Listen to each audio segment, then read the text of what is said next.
Hello everybody. Back today with an intro to the Pioneer Seeker. So this little lady, you can see, pay attention to the very important aspects of the fact there is a path in the background. That path has lots of coins on it, significant representation when I drew this or created this of treasure. And then within her heart, there's also more of that. Yeah. But the Pioneer Seeker, I'm sure I've shared this before with some of the other archetypes that I've introduced you to.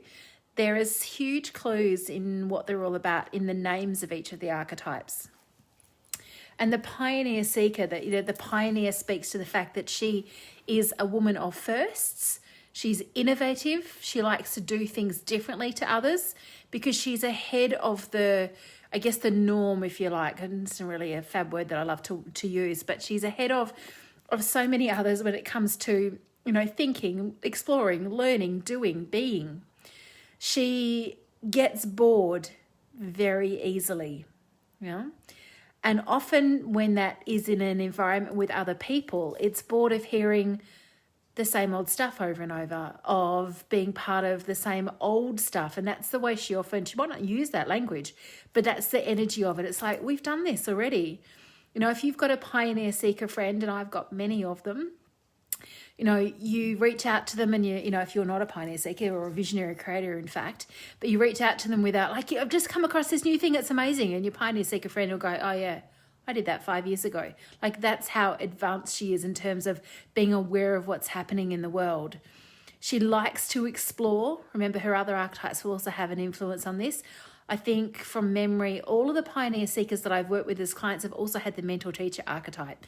So they learn, they not only go and explore to see what's new and fresh and innovative in the world, they also go and learn a lot about those new, fresh, innovative things. They jump in quickly, often without considering what the actual, thing is that they're investing in. Say, for example, if it's a business kind of investment or experience, they trust their instincts usually quite well, unless they're on the seeker aspect, but I'll get to that in a moment. But the Pioneer will do things that others won't do. She often does things that she thinks are this is just who I am, which all the archetypes do this.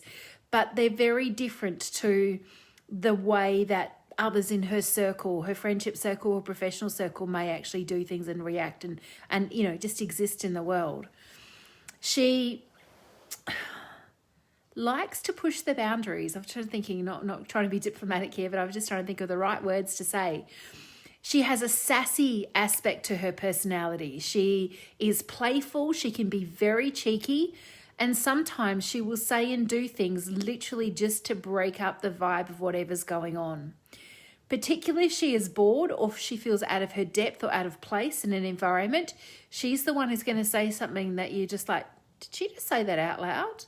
Over the years, I have been in many situations with Pioneer Seekers in a professional capacity where they have said out loud things that I have been shocked by, even though I know them and I know that they can do this.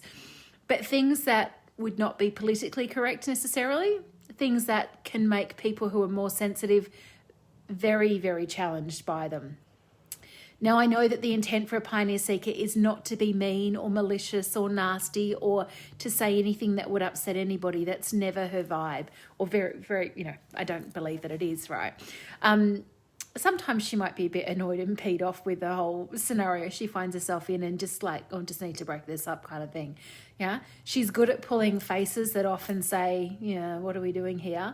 I have heard Pioneer Seekers on numerous occasions, right down to my second niece who's just recently learnt that she is a Pioneer Seeker, make comments that people just think I'm pissed off all the time or I'm not really engaged. Yeah. So this is clearly feedback that Pioneer Seekers get. And I truly just believe from my observation and knowing of Pioneer Seekers that it's just because you're bored, ladies.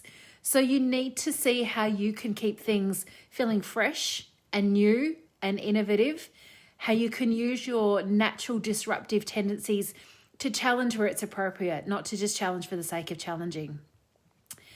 Now, the Pioneer Seeker has an aspect of her that is what I refer to as the Dark Queen, the Queen of the Underworld. So in the next one of these intros, I will be introducing you to the Queen Ruler.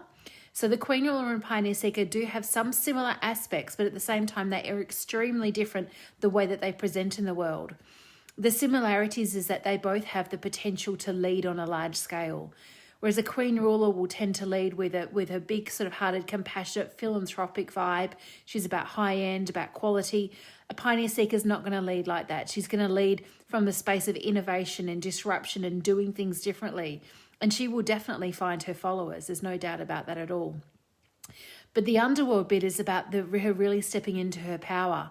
When she is not feeling confident and clear and honoring who she is, she can have tendencies to act like the goddess that's linked to the Pioneer Seeker, which is the Greek goddess Persephone, who is a maiden goddess most of the time in the story that shares how she came to be. And then there was a certain season of life where she was the queen of the underworld. So I won't go into the story about all that. Save the goddess stories for another time. But Persephone, if you want to know more about the Pioneer Seeker, go and look at her story.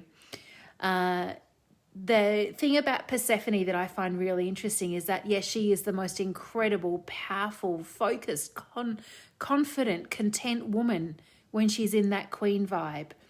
But she can act like a spoiled princess, a helpless maiden, someone who wants all the attention in the world and can be very tantrum-like when she doesn't get her own way, when she is not feeling herself, not feeling confident and comfortable and clear and really honouring who she is. Now, another thing I see come up for the Pioneer Seeker is related directly to the Seeker part. You're an adventurer if you're a Pioneer Seeker. You want to be out and exploring the world. And as I said, and doing it in an avant-garde kind of way where you're really going and seeing things fresh, bringing new things to life. It's not in the same vibe as the Visionary Creator, which will be the last of the archetypes I do an introduction to with this round. The Visionary Creator is the one that will bring original things to life. The Pioneer Seeker will grab those original things and run with them and often tweak them and make them her own.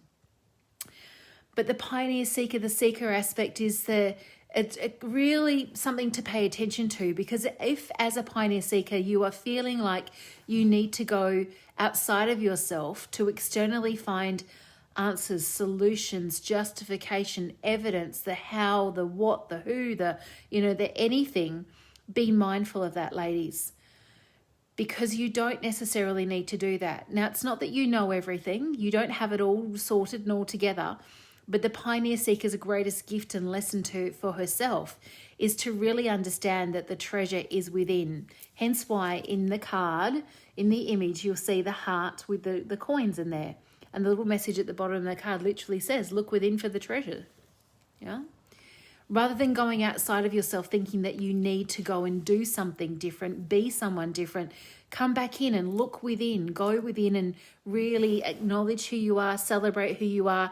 Bring that woman to life, that woman that wants to come and do things differently, to be original, to challenge things in an appropriate way, not just for the sake of it. Yeah. When you're doing that, you will activate that glorious queen that you have within you. Yeah. Pioneer Seekers and Queen Rulers don't always get on, and I see it as a clash of the queens. It's an interesting dynamic, and it's not that they are at odds, and there's not that they're necessarily, or that there's not enough room for multiple queens of different kinds to rule in the world. There most definitely is.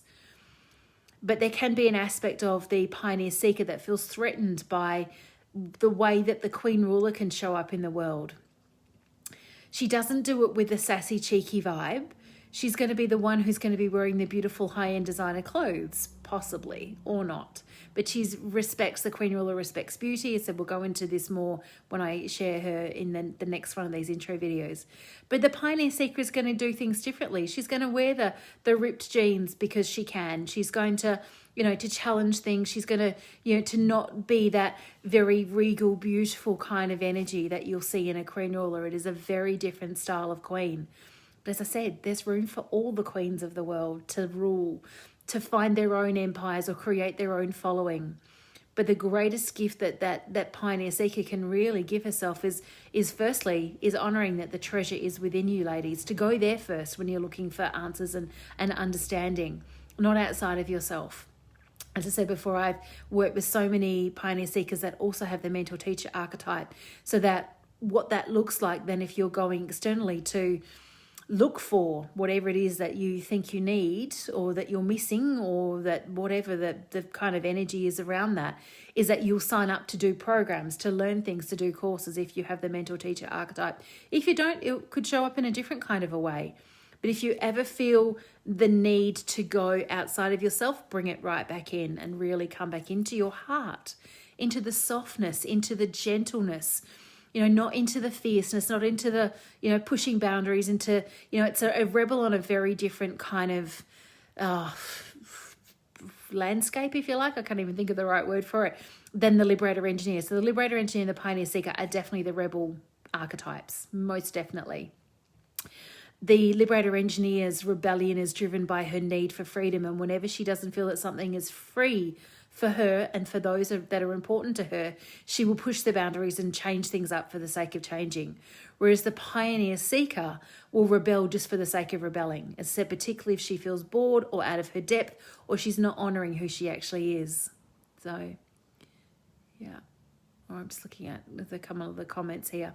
So hopefully this is coming through for everybody. So that's it for the pioneer seeker. If you have this archetype, and I know there are some pioneer seekers in this group, please come and share what you know about the pioneer seeker. Come and tell us your stories about being a pioneer seeker.